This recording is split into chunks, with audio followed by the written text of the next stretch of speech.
What up, YouTube University? Today I will be replacing the glove box top lid on my 2010 Silverado 1500. So instead of ordering one online, I decided to go to the local Go Pull It, which used to be called Pick and Pull. It was a nice, pretty warm day when I went out here to get this part. It's my first time out here since it was Pick and Pull too. They changed the name and everything. I don't know. I guess a new company took over. But anyway, all the trucks, pickup trucks and stuff, are to your left as soon as you walk in the yard. So like the left row. I stopped at this one. See, I did a double take because I had back in the day. I had a in like 2014 before I got this Silverado. I had a Dodge Dakota, and I had the grill blacked out. And I thought this was it, but my truck was a 4-door, and it was way harder than this. By the way, yeah, I did some things with that truck, man, tuned it and everything, but this definitely wasn't it. Anyway, so I kept looking, man, and the jackpot truck was right around the corner. Couldn't find a Silverado, but I did see the Sierra, and it looked decently clean. And voila, there she is. As you saw before, my interior was kind of the opposite colors, to be honest. But this was perfect because I kind of wanted the middle pieces in the button to be black anyway.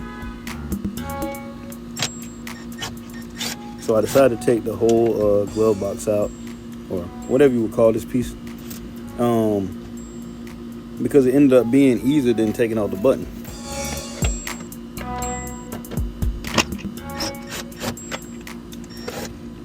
It was only 2 screws in the top holding it in, pretty much. So I did a couple yanks on it, man, and I ain't want to force. I don't like forcing stuff. I want to break it, but I kind of shimmied the top, which loosened up a little more, and then boom, man, it went with it. It came out. Right there, you see me checking out the tabs. Everything came out clean, pretty perfect. It's a solid lid or box, whatever you want to call it. So I'm gonna probably pack up and head back to the front. And there it is, the whole box out, lid out. Headed back to the front to pay.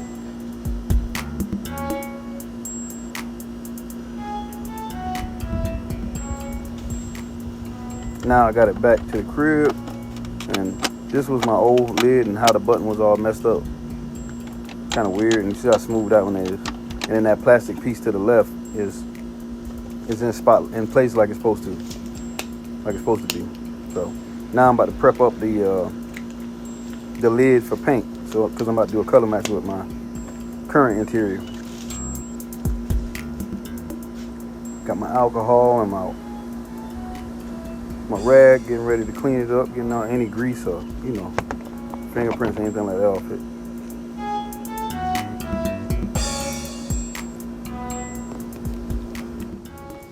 So when I went out to the yard and spoke with the guy at the front, he said that they only have 2 2007 Silverados, and they were classics, which I don't think they had the same dash. I'm pretty sure they changed the dash or have different dashes in that year. But he said he had those, and he said he had a Suburban. I went out there and I seen some Tahoes, which are older, outside of 07. I'm pretty sure it probably was 6s. And I did see a Suburban, but it was pretty gutted. Like the whole dash was gutted. And then I finally found that Sierra, which obviously came out to be the one I needed. So right here, I decided to clean everything, and I'm gonna keep the button the same. That whole middle piece with the button and the little plastic pieces outside the button. Give it a final wipe down. Now I'm about to start taping up that area with the button and the 2 plastic pieces going across. And I'm taping this off because the new paint is gonna probably have like a little shine to it, a little semi-gloss, even though it's flat. I chose flat because I had 2 options of flat and glossy, and I feel like the glossy would look a little too, I don't know, like out of place, a little tacky.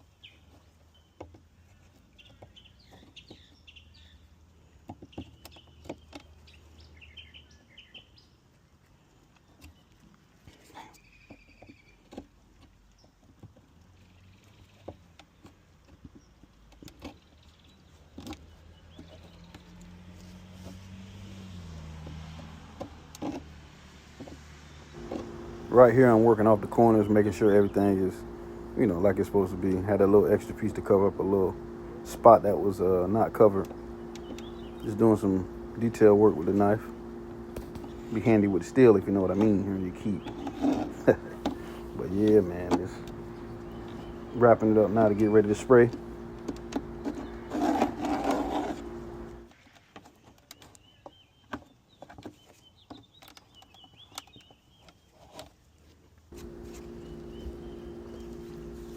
All right, so right here, I'm about to spray some Bulldog adhesive promoter on there. Basically, it's kind of self-explanatory. It helps paint stick on surfaces a little better. Some people say you use it, you don't even really got to prep, but I always prep when I'm painting something. I make sure I get real good coverage. I was messing with the top. It had been a while since I used it, but anyway, this is the actual paint. It's a Duralast. I think it's like vinyl and fabric paint. And on this first coat, I'm just doing like a kind of light coat. I don't know, maybe like 4 or 5 inches away.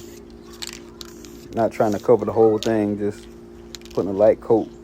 So every coat after that can be tacky or stick. It's kind of like your basic paint 101, I guess. This is some real good stuff, man. I use this to do the whole interior on my Cutlass. I'll do a video of that soon too. But anyway, this is the second coat. I'm laying on a little heavier. As you can see, I slowed down a little bit on every pass with about like a 50%, 75% coverage over the last pass. See how I got a bit closer, more concentrated sprays. And you can see it now it's pretty much black all the way through. And this is the second coat. So I'll say every coat after this is really just adding layers. You know what I mean? Layers of coats of protection. And getting that finish that you really want. And like I was saying before, man, third coat, my bad. This is the third coat. Like I was saying before, as you can see, it's got a good shine to it. And even when it's not wet, it's got a good shine to it. So if I would have went glossy, it would have kind of looked tacky to me, man. It kind of would have looked out of place inside the vehicle.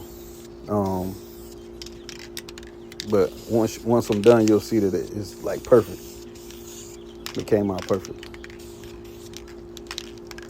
Right here, I'm making sure I concentrate on the sides, different angles of spraying. That way you ain't like, you know what I'm saying, messing with the under dash and you look up and you see spots that wasn't sprayed, because I am going from a light color like a gray to a black. So I got to make sure everything's everything. I'm flashing it right now. I always clean my nozzle off after I finish. Put the top back on, pause. So this is my old, see how it's acting, man. When you push the button, it would get caught and that side start coming up, so it was time for another one. But that's the old lid and glove box.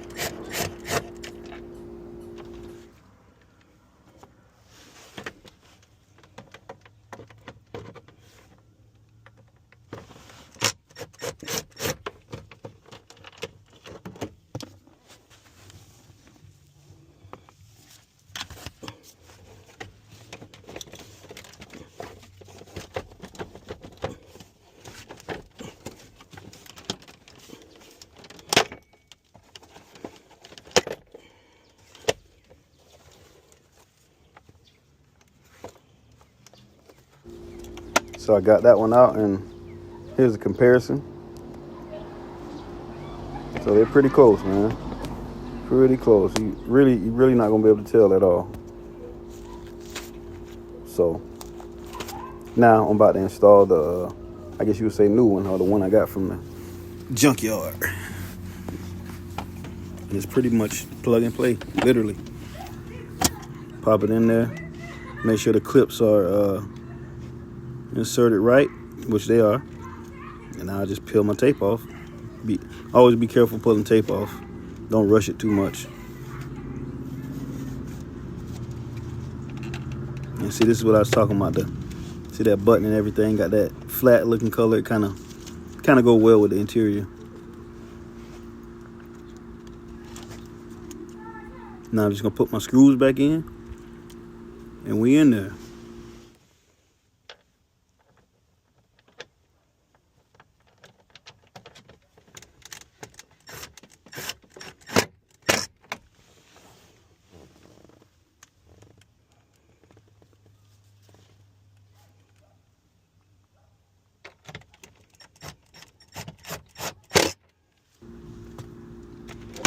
All right, we got them in there.